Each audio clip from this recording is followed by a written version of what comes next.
Okay, today we are going to make Landjaeger, and that is a fermented sausage that is dry cured, not cooked. And I'm going to make it out of 50% pork butt and 50% venison steak. All right, we'll start by getting our stuff together, pulling our sausage stuffer and grinder parts out of the dishwasher, doing a quick sterilization with Star San solution on it. And we should be ready to go. So there's our parts right there. Here we go. All right, we'll start by taking a little bit of food grade mineral oil, gelled mineral oil. We'll wipe it on our O-ring for our stuffer before we put that in. And then we'll wipe it right on here to get a little bit of lubrication on our grinder. And then right here against this back, right along in here against that thrust plate so that it can have something to ride on against that white plastic bearing. All right, we'll put that together. We'll tighten this up.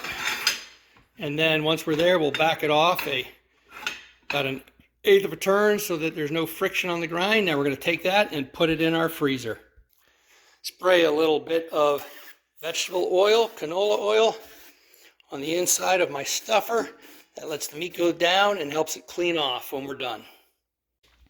Okay, before we get butchering, we're going to spray down our surfaces with a little bit of Star San solution and let that sit with 60 seconds of contact just to sterilize everything, just in case. Keep it all clean, and then we will glove up. Okay, the meat is still mostly frozen. It's soft enough to cut though. The venison is actually still pretty hard frozen. I just took it out of the freezer. I will be able to cut that with a knife, and my grinder will be able to take that frozen. That'll keep my meat nice and chilled. Okay, there we go. That is about 2,400. I'm going to add 100 grams, maybe a little bit more of pork fat to bring the fat up to 20%. And that's just water I ground through to clean that out. We'll throw that away. All right, we're grinding up the rest of that pork butt. And this number 22 grinder I can put in a frozen piece like that. Just gets rid of it right through there. It's a number 6 millimeter plate.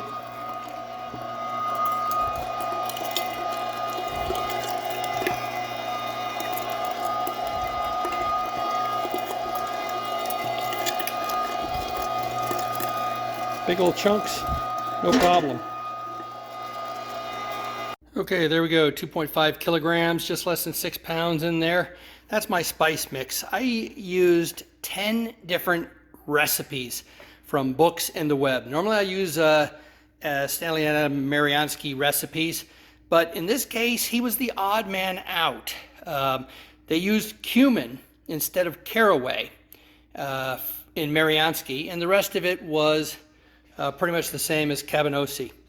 The other 9 recipes I had, nobody used cumin. They used a combination of a caraway and coriander. So I balanced everything and came up with a recipe that does not use cumin. It's a coriander and caraway with a little bit of mace, black pepper, white pepper.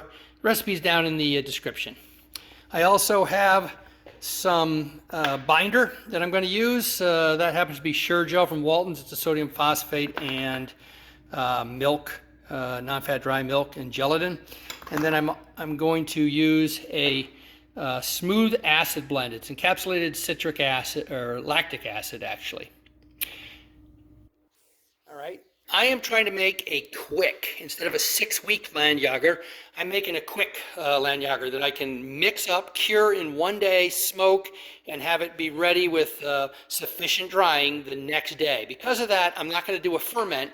I'm going to simulate the ferment using encapsulated lactic acid to give the lactic acid, and I'm going to cure it quickly using a cure accelerator. That is vitamin C at the appropriate rate, and I also have sodium erythorbate in there, and that's going to let me mix stuff and cook tonight.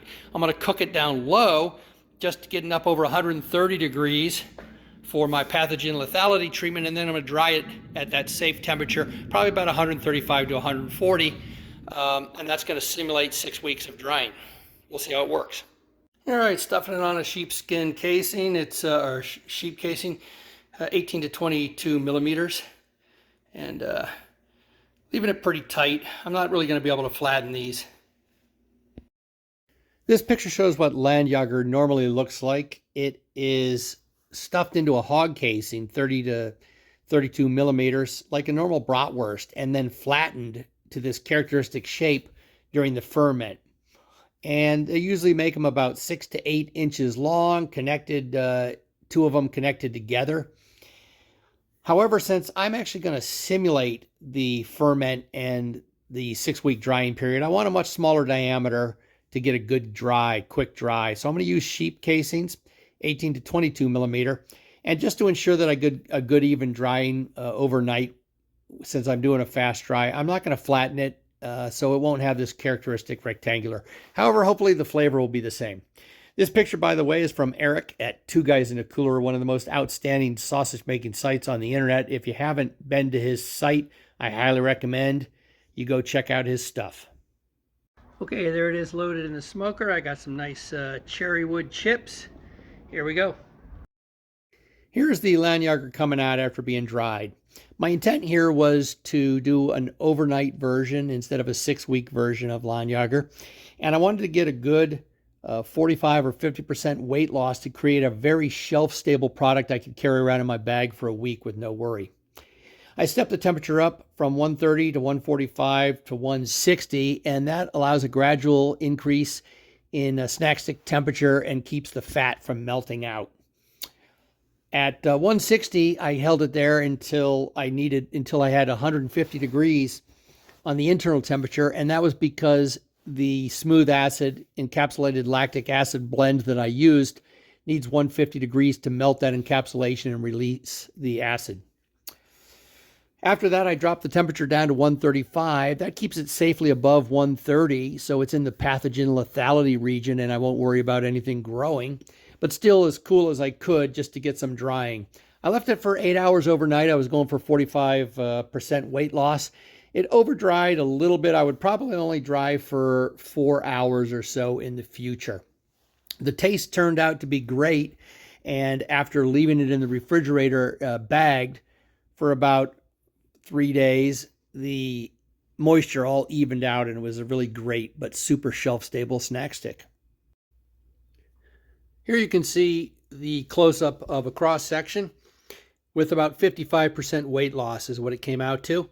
And again, super shelf-stable. I feel real confident about throwing this in a travel bag and carrying it around with me for a week without refrigeration. Great flavor, a lot of tang. The recipe is in the description. Thanks for watching. If you enjoy this kind of content, I'd sure appreciate a thumbs up and a like. And consider subscribing to the channel. I'll see you on the next video.